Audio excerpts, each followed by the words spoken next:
There are 10 named deserts in Australia. 2 of them are the Great Sandy Desert and the Gibson Desert. They link the rugged ranges of the Red Centre with the mineral-rich Pilbara in Western Australia. On this journey, we traverse both. Still within the ranges of Central Australia, the desert reveals itself as irresistible. It seduces with beauty and contradictions. Abundance of water is bordered by rocky harshness.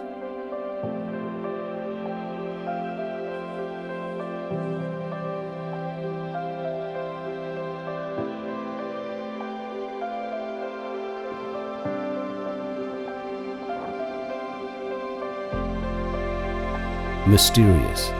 What lies beyond the ranges?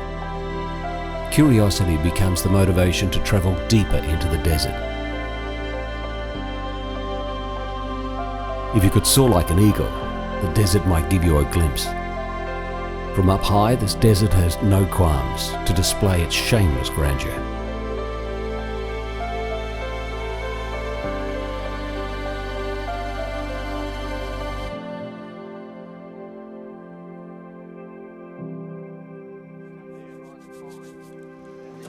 Come nightfall, the glow from our fire creates a dome of coziness and a safety in a hostile environment.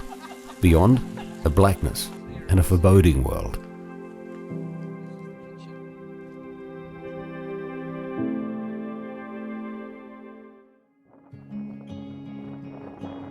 It's not long before the hook is set. Addicted, we want more. Onwards, westwards. Infinity swallows us. A strange world is waiting. But there's always that lingering sense of walking on eggshells. This desert is not just a tempting beauty, it's dangerous. Make no mistake, this is hostile country.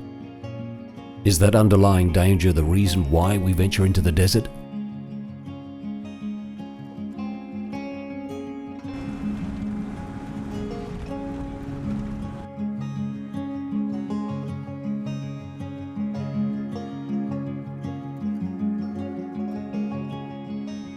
In the soft light of the afternoon, the thoughts of menace vanish. In this light, this beauty, we are wooed and can't resist the desert's splendor.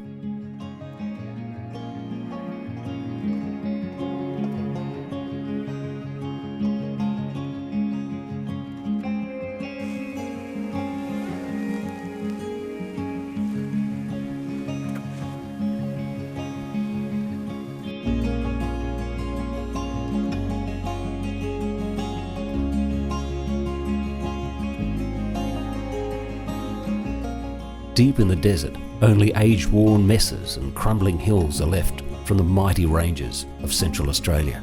The small-scale landscapes are now replaced by intimidating vastness. The feeling of exposure, of insignificance, is humbling. This is the Great Sandy Desert. Only human ingenuity makes survival out here possible.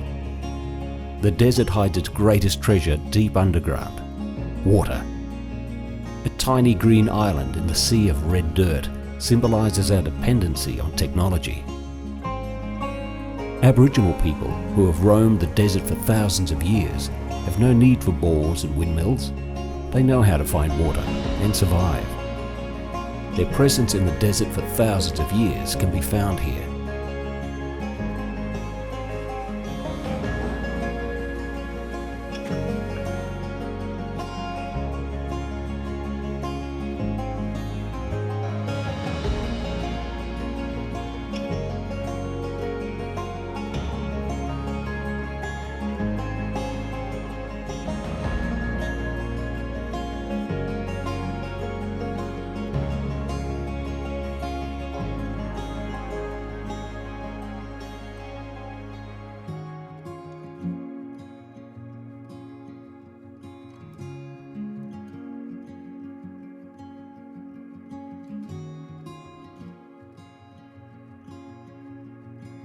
Amongst the sand dunes is their food, medicine, tools. While indigenous people can find everything needed for survival in the desert, newcomers have to bring everything.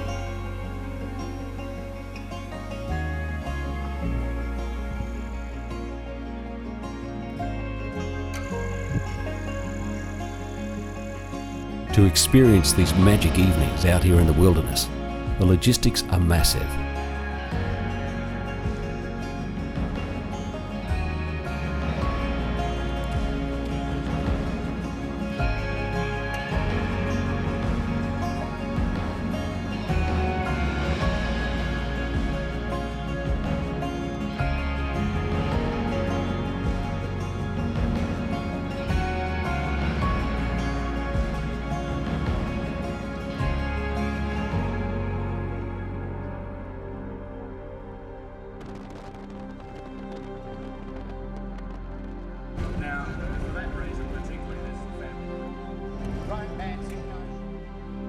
Now deep in the Great Sandy Desert, vast dune fields stretch to the horizon. It's here that the desert shows another of its many faces, a garden where there should be no garden in this waterless world.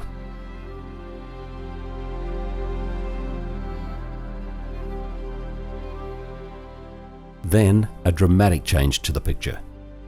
The shimmering salt expanse of Lake Dora replaces the beauty of life with one of harshness. Our insignificance reaches its peak. This is extremely hostile country, where our presence can only be temporary.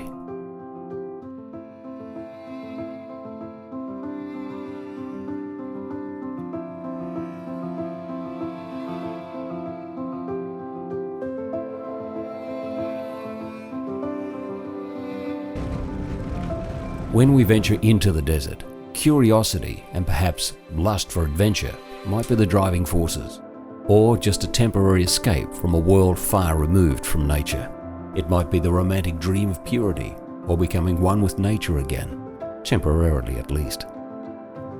Surrounded by unnamed hills and mesas far away from civilization, this dream might become a reality. The desert definitely is doing its bit, supplying an epic dreamlike stage. It reveals an ancient and timeless magic. Escaping civilization, however, is really just a pipe dream. We've brought our comfort with us. It's just a simpler version of what we are used to.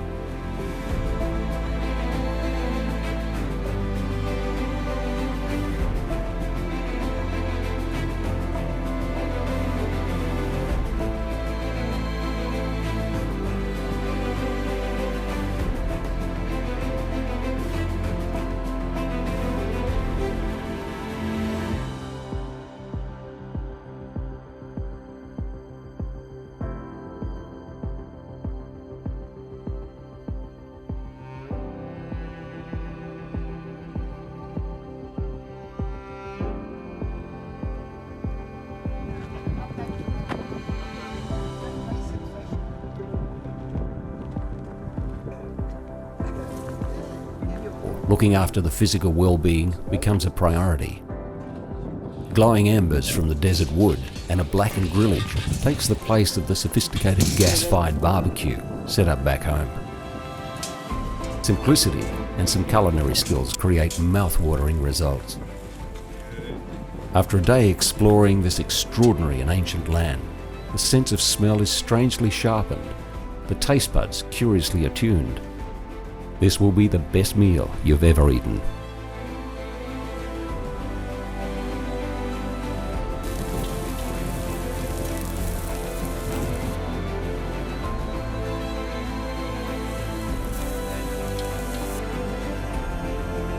Traveling through a desert is akin to a nomadic lifestyle.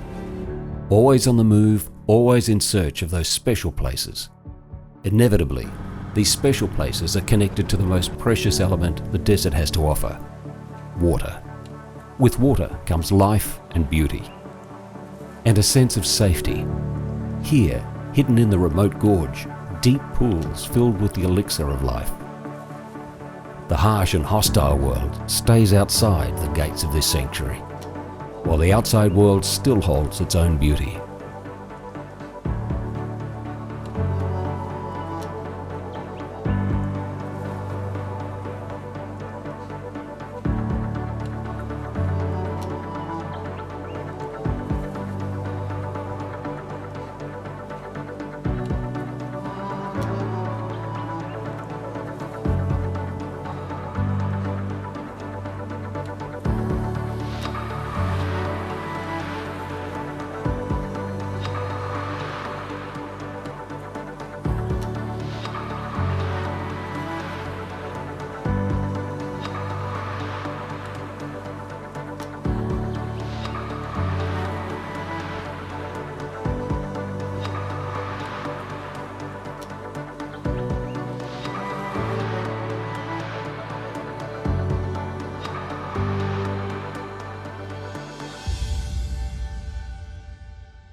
Heading west, the desert presents itself as you would expect, with seemingly endless and featureless sandy plains.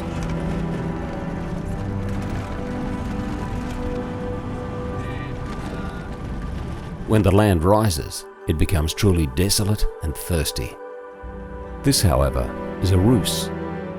Framed by sun-baked wasteland devoid of plant life, it hides a veritable tropical oasis. Hidden in a forest of ancient melaleuca trees is a series of shaded deep pools with warm, smooth water.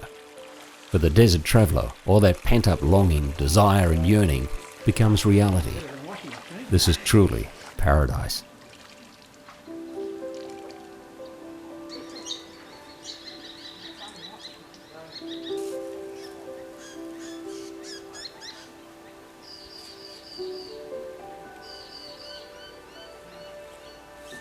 Outside, it's the little things that delight. The world becomes quiet. Late afternoon is when the desert reveals its real splendour. Its harshness, the stifling heat, blowtorch white light, parching wind, all disappear.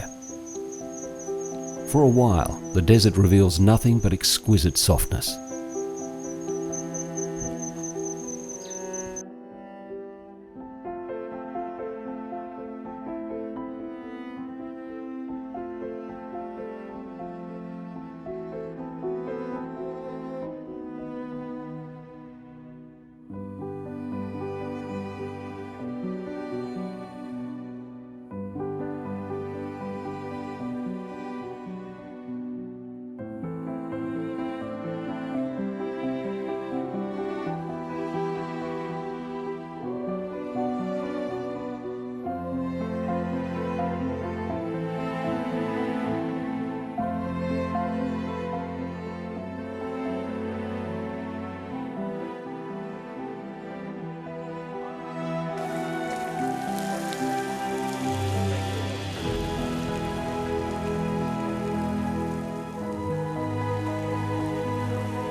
Now heading east, it's the vastness of the Gibson Desert that swallows up our convoy. Throwing up surprises, groves of desert oaks are followed by extensive grass plains, followed by wildflower gardens in full bloom.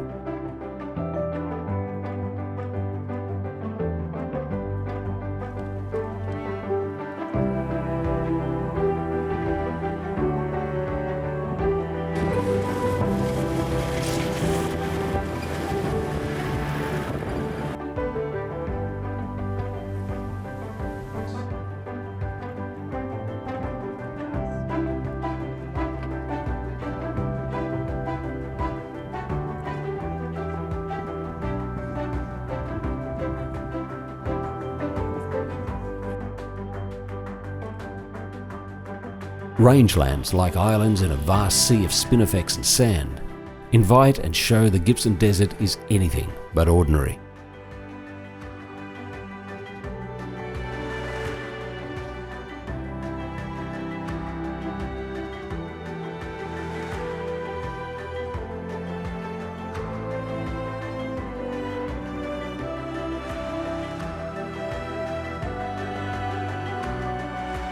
After a long stretch through flat spinifex country, the desert delivers the last surprise of the day, a strange park-like landscape at the edge of an ephemeral lake.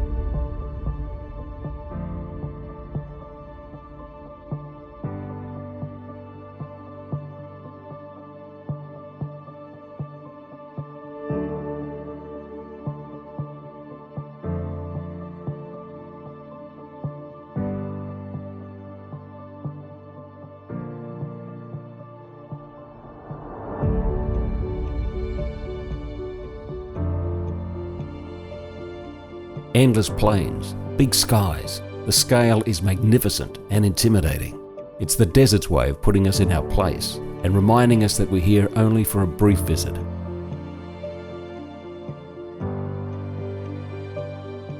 To make its point even more clearly, the desert adds salt to the mix. It's a subtle threat, camouflaged as stark glory, enhanced by deep colours of a sinking sun.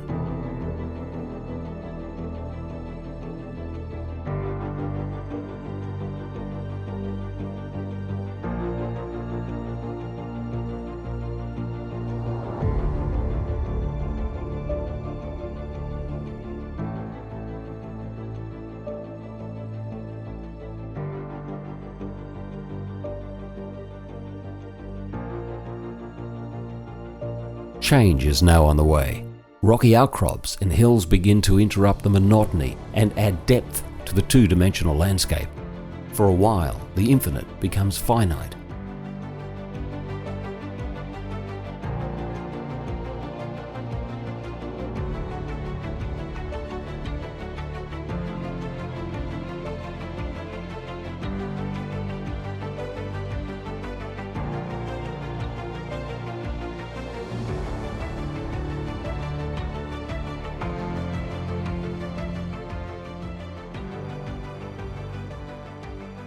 The mulga forest stretches to the horizon. Amongst the trees, we find our private little niches.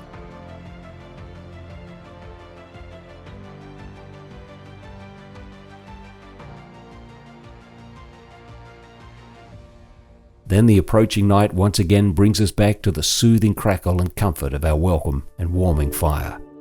It's the last night with this alluring desert, until we succumb and return again. I think Andrew will not like that anyway because it's way too big. Fire. Yeah.